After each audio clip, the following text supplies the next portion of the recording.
সংযুক্ত আরব আমিরাতের আজমান শহরে বসবাস করতেন আহমেদ আলী ওরফে সালে আহমেদ। পানি সরবরাহের কাজ করতেন।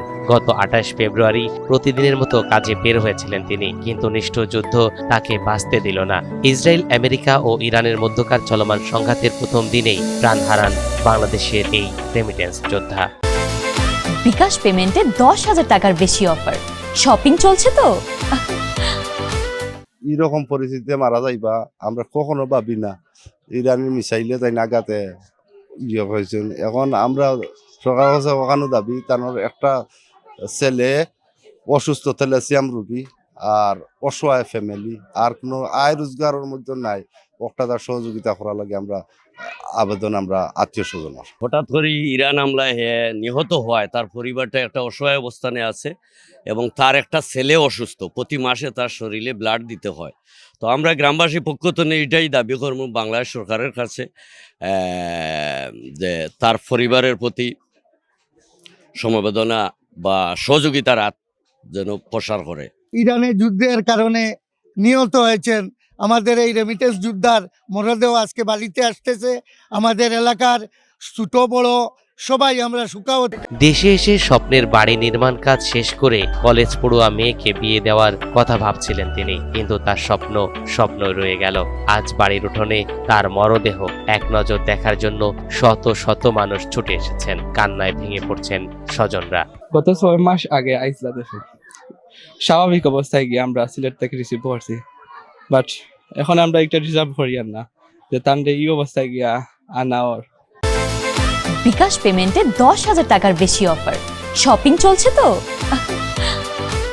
আমার হয়েছে কথা ভাই, আমার সর্বশেষ কত হইল কি আমার মেয়েটা বিয়া দিয়া যদি যেটা করে আল্লাহ করব, মানে তার গড় তুলতে চাইছে, গড় তো তুলতে পারে নাই, বিদেশে গিয়ে মারা গেল।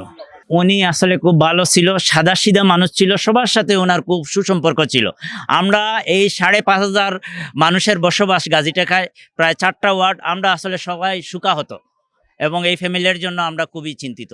এদিকে আহমেদ আলীর মরদেহ সিলেট এয়ারপোর্ট থেকে রিসিভ করে তার গ্রামের বাড়ি পর্যন্ত ছুটে আসেন প্রবাসী কল্যাণ ও বৈদেশিক কর্মসংস্থান মন্ত্রী আরিফুল হক চৌধুরী। তিনি জানান, সকল প্রবাসী রেমিটেন্স যোদ্ধাদের পাশে আছে সরকার।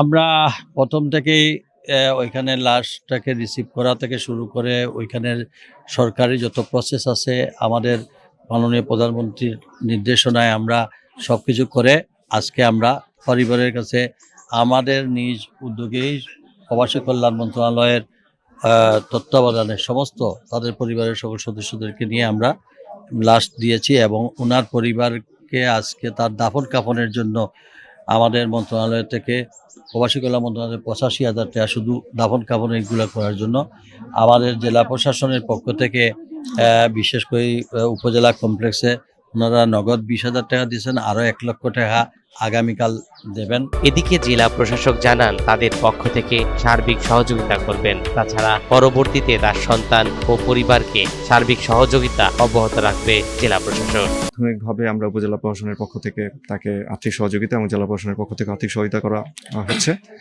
আর তার সন্তানদের ভরণ পোষণের জন্য স্থায়ী কর্মসংস্থানের ব্যবস্থা আমরা করব, আর তার একটা সন্তান অসুস্থ, তার চিকিৎসার সামগ্রিক ব্যবস্থা গ্রহণ করা হবে। সোমবার আসরের নামাজের পর স্থানীয় কবরস্থানে দাফন করা হয় এই রেমিটেন্স যোদ্ধাকে। যুদ্ধ যেন আর কোনো স্বজনের এবং নিরীহ মানুষের জীবন কেড়ে না নেয়। মানবতা যুদ্ধ চায় না, শান্তি চায়।